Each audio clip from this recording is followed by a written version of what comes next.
In this video, we're going to take a look at exam revision for probability. What we're going to do in this video is just take a look at some exam style questions for everything that we've covered so far in probability. That would be on tree diagrams, Venn diagrams, and mutually exclusive and independent events. So before we get started with the first question here, what I would say is pause the video as we work through, have a go at the questions yourself, and see if your solution matches what we get on the screen. So let's get started with question 1 here. So for question 1, we've got a bag that contains 2 green, 1 purple, and 2 orange marbles.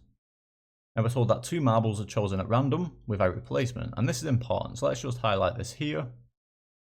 So without replacement. So for part A, we have to draw a tree diagram to represent this problem. It says clearly state all associated probabilities. So for part A then, we should hopefully have enough room somewhere in this top right here to draw our tree diagram. So let's give it a go. So there's 3 possible outcomes here. We either pick a green marble, a purple marble, or an orange marble. So that means we're going to have 3 branches. So if we start with the green branch here, that would be for green, which I'm going to just call G.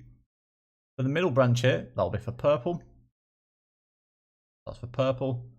And then finally the bottom branch here representing an orange marble.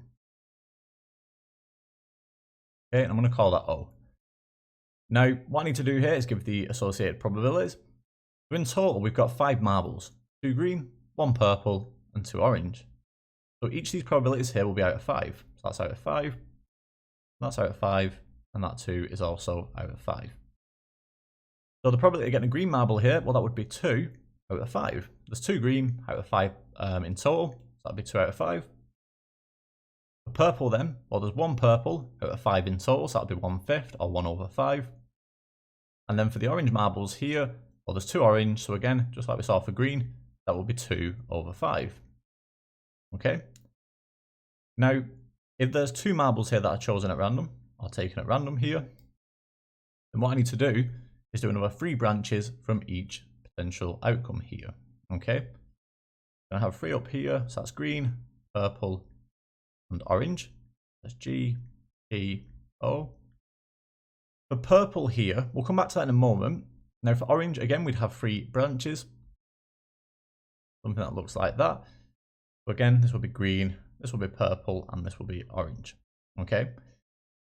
Now I haven't forgot the purple branch here. Like I said, we'll come back to that in a moment.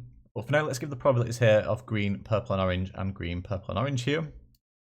So to begin with, if we pick a green marble, okay, getting a green marble on the second term, well, in that case, there's only going to be 1 green in total then. Okay, 2 minus 1, there'll be 1 green. And in this case now, the total number of marbles will be out of 4 because we don't replace the marbles here.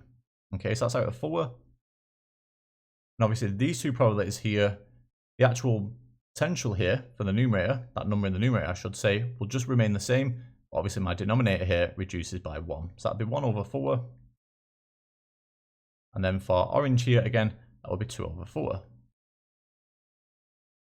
If we do orange now, obviously there'll be 1 less orange marble to pick from. So that'll be 1 over 4 here. But green, the total number of green will stay the same. So there's 2 greens, so that's 2 over 4. And then for purple, well, that would be 1 over 4. Okay, that's 1 over 4. And for purple then, if we just think about this for a moment, if I pick a purple marble here, okay, well, there's only 1 purple marble to begin with. So if I pick a purple marble to begin with, that means on the second go of picking a marble, I can't possibly pick any purple marbles. Okay, in that case then, I actually only need 2 branches here. You can put 3 if you want and put 0 for the probability of a purple marble, but it's unnecessary. We don't need to do that. If I just do my 2 branches here, that's for green, and this one here is for orange. So in that case then, again, these totals will be out of 4. So that's out of 4, and that's out of 4. In that case then, there's 2 green out of 4 in total, so that's 2 over 4 or a half. And the same is true for orange, so that's 2 out of 4 as well. Okay, and there we have it. So that's our tree diagram with all associated probabilities. So that's part A done. So for part B then, it says find the probability that 2 orange marbles are drawn in a row. So 2 orange marbles, so that's going to be 2 over 5, so that would be this one here and this one here. So this is picking an orange to begin with, and then picking another orange. The probability here, like we said, this will be equal to 2 over 5 times 1 over 4. Remember, we multiply these together, we don't add them, we multiply these probabilities together. So 2 over 5 times 1 over 4, I'm going to get 2 over 20. So 2 over 20 there, which is the same as 1 over 10. Okay, so we could give that as 0.1 if you prefer. There we have it. So that's our solution to part B. So for part C then, it says find the probability that an orange marble is drawn, followed by a green marble. So in this case then, we just use our tree diagram again here to answer this part. Well, an orange marble drawn first, that would be 2 over 5 here. I'll just circle this probability. And then a green one, so we go down this branch here, and then up this branch here. Okay, so that would be 2 over 4 here. So in that case then, I've got 2 over 5. Let's just write probability here. Like we said, that's 2 over 5. And we times that by 2 over 4.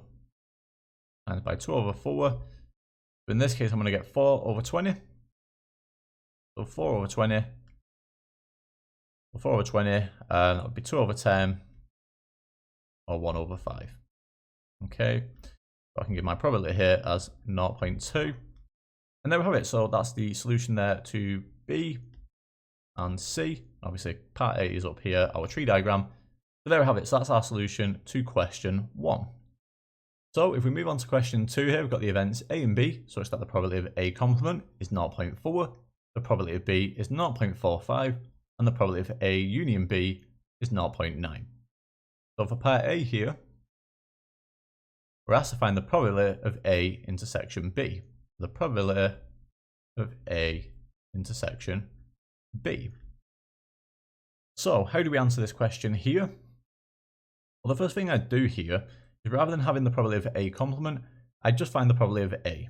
Okay, the probability of A here, well, that would simply be 1 minus the probability of A complement. That's going to be 1 minus 0.4. That's 0.6. Okay, so the probability of A is 0.6. So for the probability of A intersection B here, we just need to use our formula book. So this formula is given. So remember, the probability of A union B, well, that's equal to the probability of A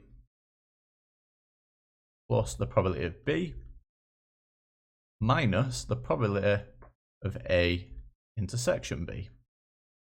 Okay, so we want the probability of A intersection B here. I just need to rearrange this so that the probability of A intersection B is a subject.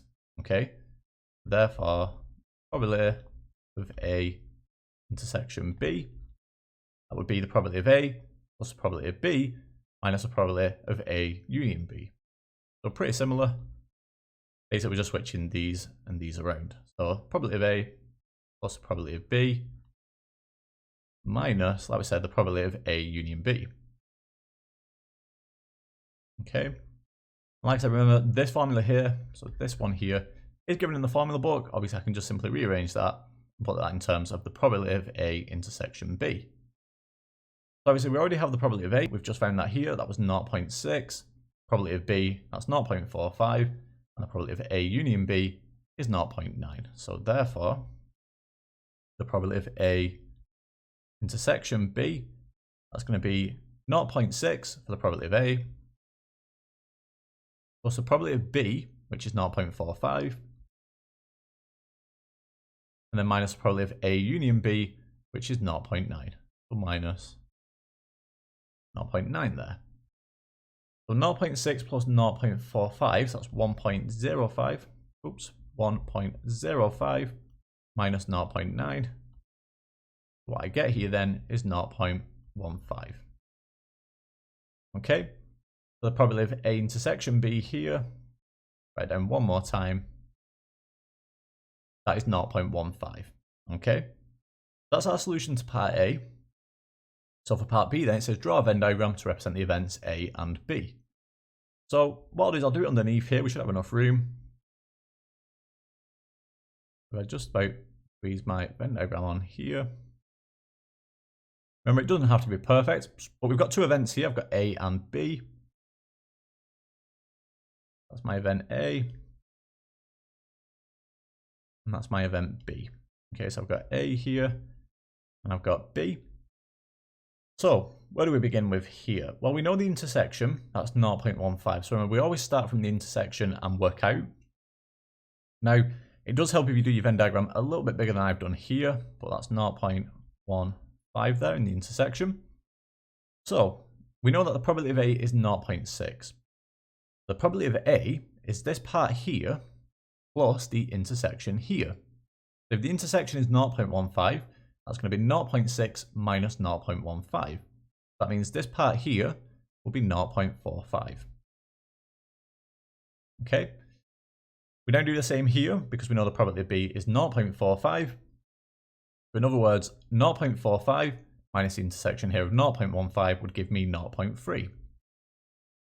And we're not done here because remember we need this probability here. So basically the probability of not A and not B.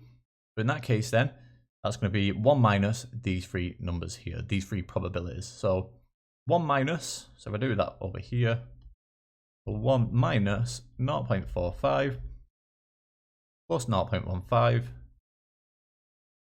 plus 0.3. Well, this bracket here adds to 0.9, so this is 1 minus 0.9, giving me 0.1 there. Okay, that probability there is 0.1. And there we have it. So that's our Venn diagram to represent the events A and B. So that's our solution to part B there. So for part C then, it says find the probability of A intersection B complement. So what would this be here? So what we're looking for is where we have A and not B. Okay. If we start with the left part here, I call it the left part, the first bit in my intersection then, that's the probability of A. That would be this circle here, okay, and that would include this intersection here. If we also want not B, that's what B complement represents here, that's A and not B, that would simply be this part here. Okay, so let me just shade that in a different color. That would be this part here. Okay. Everything inside that curve there. Okay. In other words, the probability of A intersection B complement, that is simply this probability here of 0.45. Okay, so the probability of A intersection B complement is 0.45. Okay, so that's our solution to part C. And then for part D here, we should have enough room just to do this underneath. We're asked to determine whether the events A and B are independent. Now remember, two events are independent if the probability of A times the probability of B is equal to the probability of A intersection B. Okay? Well, we know the probability of A, that's 0.6. We've got 0.6 times the probability of B, which is 0.45. So 0.6 times 0.45, that gives us 0.27. Okay, let me just double check that on my calculator. So 0.6 times 0.45. 0.6 times 0.45, that gives us 0.27. Okay, but we know the probability of A intersection B here, that's 0.15. Okay, so that's not equal. That's not equal to 0.15, which in other words is the intersection here. So therefore, what we can say is the events A and B are not independent. So therefore, A and B are not independent. Okay, and there we have it. So that's all we need to say there. And there we have it. So that's our solution to A, B, which is our Venn diagram here, C, and then finally D. Okay, and that gives us a solution to question 2. So if we move on to question 3 here, we've got a group of university students who are asked which sport they play. So the choices for the students are football or tennis. And we're told that 60% of the students play football, 15% play football and tennis, and 20% play neither football nor tennis. So for part A, we have to find the percentage of students who only play tennis. And we're not asked to here, don't ask it in part B or part C, but what I would recommend doing is drawing a Venn diagram. So I'll just quickly draw a Venn diagram here under part A. Don't have to be perfect like we saw for the last question, but just so we can see what we're looking at here, and it will make answering these three parts a lot easier. We've got two events here. We've got football and tennis, so I'm going to call that F and T. So I do the left-hand curve here representing football, and the right-hand curve representing tennis. So this is for football, and this is for tennis. So what do we know here? Well, we know the intersection. 15% play football and tennis. Now, because all the questions here, or all the parts I should say, ask for the percentage, so percentage and percentage, what I'll do is rather than writing these as the actual probabilities, say 0.15, I'll just give them all as percentages. So this is going to be 15% here in the intersection. That's 15%. Now, we always work out from the intersection here. If we know that 6% of the students play football, so 60% play football, then this probability here, the probability that only play football here, that would be the 60% minus the intersection.